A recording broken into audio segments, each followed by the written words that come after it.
Hello guys, today we need to talk about what is an algorithm. Now we explained that last time, but today we need to explain it in more details. An algorithm is step by step to solve a problem, and when we say a problem, that means any problem. If you need to make a sandwich, for example, what are the steps you do to make the sandwich? Writing down the steps is an algorithm.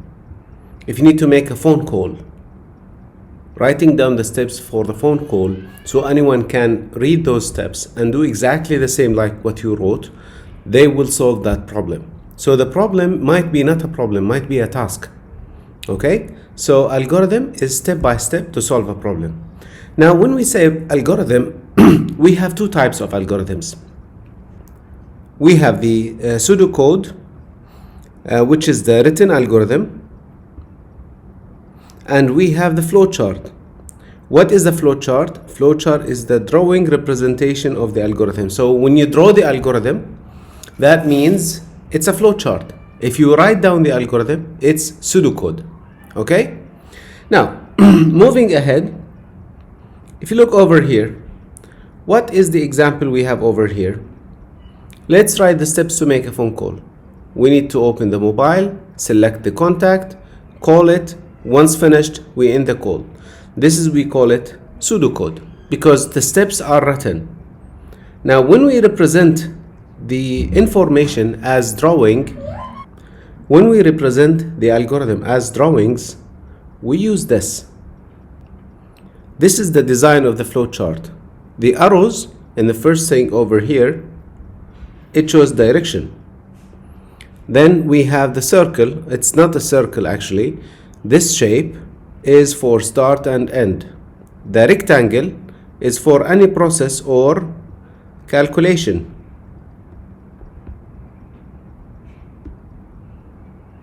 So for calculation, we use this shape over here. And for input or output, when we need to ask the user to enter a name, to enter a value, or to input something, or to display or print, we use this shape.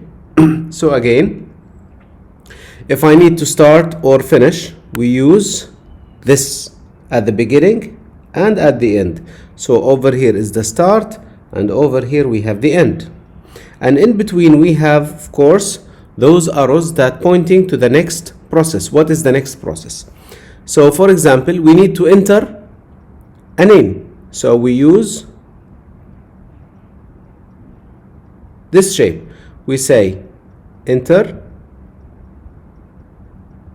a name, N, I'll make it for short. Then what is next? I need to print that name. So we use again print the name, and that's it. You see, for example, these are steps only to do certain thing. Enter a name, then print it. If we need to make it even more complex, we can add more. Like let's say we need to find the area. So how do we find the area? We start over here. Of course, we have to write over here, start. Excuse my handwriting because I'm using the iPad. Now, next, I need to enter the L and width, input the length and width. Okay, what is next?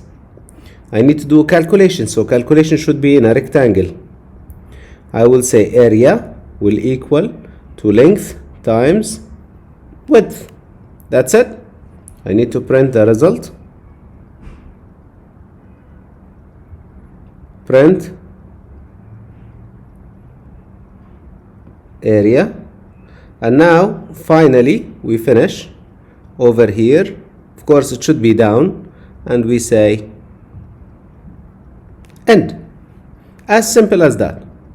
You see, that's all about algorithms. So again, algorithms are two types. We have the pseudocode, okay, which is the written algorithm, and we have the flowchart, which is the presentation we used, like the shapes. Okay, thank you for watching.